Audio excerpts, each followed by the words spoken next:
thank actually Tahiti Tourism also for their support and their actions and being very active despite the very difficult environment and all the changing circumstances and actually regulations and decisions by our local government and also the French government. We have two governments, so that you can imagine how complicated and hard it's to navigate through those restrictions that we've been, we've been through for the last almost, year and a half now. Thank you, Laurent. You're welcome. I think, just a little reminder about Tetiaroa, part of the Pacific Beachcomber group. This is where we have the Brando, and so it's more than a resort. It's an island where we try to have been pioneer, at least for French Polynesia, and I think for the South Pacific area, pioneer, sustainable development and sustainability. And we, it's a long-term project. The timeline is very long since the first talk we had with Brando at the time in 1999, and the beginning of the project, let's say the first work permit application in 2004. And then until the opening of the hotel in 2014. And so now after all about 6-7 years of operation, so we can, and since the last presentation in 2017 at PCC, a lot has been achieved, and I'll be glad to share some of those achievements. Just a quick reminder also about, sustainability and, with those three pillars between environment, culture or heritage and economy. And at the reunion of those three different areas, we have the sustainability. And without one of those pillars, obviously, sustainability is not attained. And that's where maybe we can fail. And I would say that in the current environment, the biggest challenge now is probably, you can imagine, the economy part. I think that's been very well underlined by New Zealand, by Chris earlier. And so we see that, it's been a massive loss of values for companies, a lot of huge losses of work, of labor, of employment, of many things, and obviously very big financial impact on our companies. However, at least until now, this is a sample that you see now of all the different initiatives that we had, in terms of freshwater treatment, production, and recycling, solar energy, waste treatment, the SWAC, the seawater air conditioning. I'll get back to that too. Water treatment with a very environment friendly and systems. So we have had all those pioneer technologies in somehow in our very remote island, small island environment in place. And now after, as I said, 7 years, a good 7 years, we are very happy with what we've done. It works. Some of the stuff had to be improved, fine-tuned, and for instance, we even increased the solar capacity on the island, and we increased also the battery storage for that solar energy, so we can capture more of that energy, and without resorting to power groups, generators. So that's been quite interesting, successful, and productive. In the meantime, in parallel, that was the other direction very important for Tetiaroa, and also to was the conservation, was the scientific research, and you had a couple of areas where we've been very active, like the green sea turtle monitoring, ocean acidification study, rat eradication. Those, for instance, those programs have been implemented basically right in the middle of the crisis, and we didn't stop. We maintained those efforts. That's what I wanted to underline, despite, as I said, the economic difficulties. I would say even the logistics, like moving people, researchers around sometimes was even harder, as we couldn't even have people reaching our destination, our country. So, but we managed to keep the momentum and to keep those initiatives working. So that's despite the COVID, we always figured out, and we always stick to our philosophy, to our approach, to our strategy on the long term, and which was, keeping sustainability targets really aligned and move toward them. We maintained our relationships with many prestigious partners, and including also University UPF with Vincent and other of his colleagues, and especially in the SWAC study of viability that's been monitored over some times by researchers, doctors of the university, and so now producing results, and which we're proud to have participate and supported.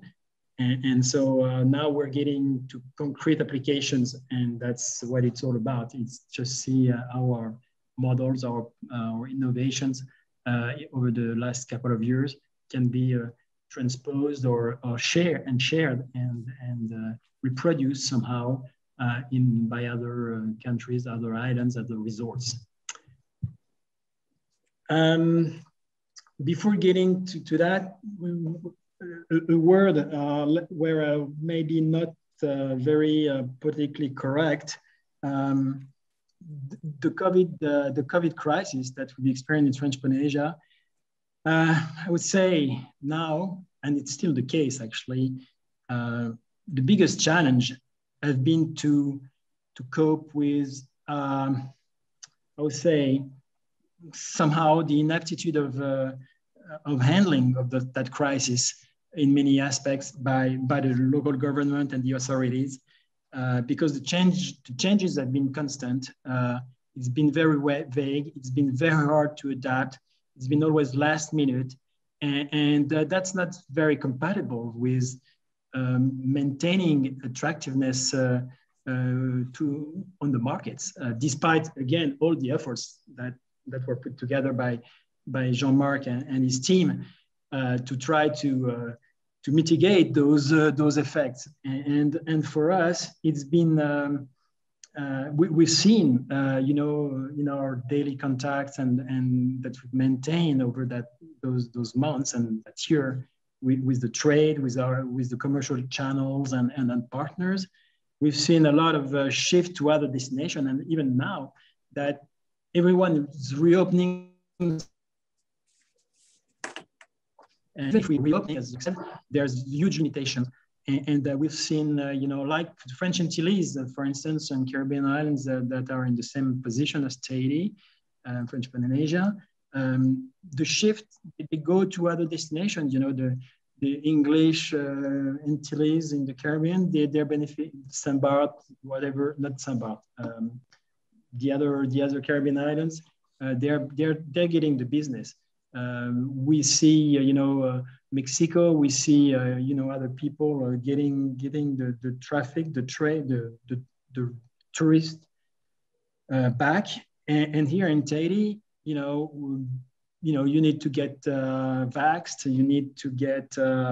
You can't get your children because they can't get vaccines. In most of the countries. And for us, for instance, the Brando, it's been, like 50 or 60% of our business in June, July, August. That's just gone. And, and we so for us, it's a big frustration, and that's been our biggest challenge. And I would say also that to keep some faith in the future, we still need to be alive, because if we're dead, because financially we don't have the resources, it's going to be very hard to do, to keep our actions and to keep moving forward. So I would say at this time also, our government is really considering to unplug assistance, the financial schemes that have been in place to help to support employment, to support companies. There have been a lot of efforts, and of course, at some point, resources also they've got their limits too. And now we're at the end of that, and we just want one thing: is just get the borders reopened, get the business, and we'll take care of the rest. As Jean-Marc said, a lot of initiatives, a lot of efforts have been put by the professionals, because that's their first interest, and also with the support of Tahiti Tourism to make sure that all the sanitary protocols are in place, and we communicate on, and then we can send a reassuring image and message about our destination, where we have also very low rates of infection of the COVID-19. So we're in good shape on all counts, except that we need now urgently this business and those borders open and the business to be back. If not, we're missing something very important, obviously. So as I said, that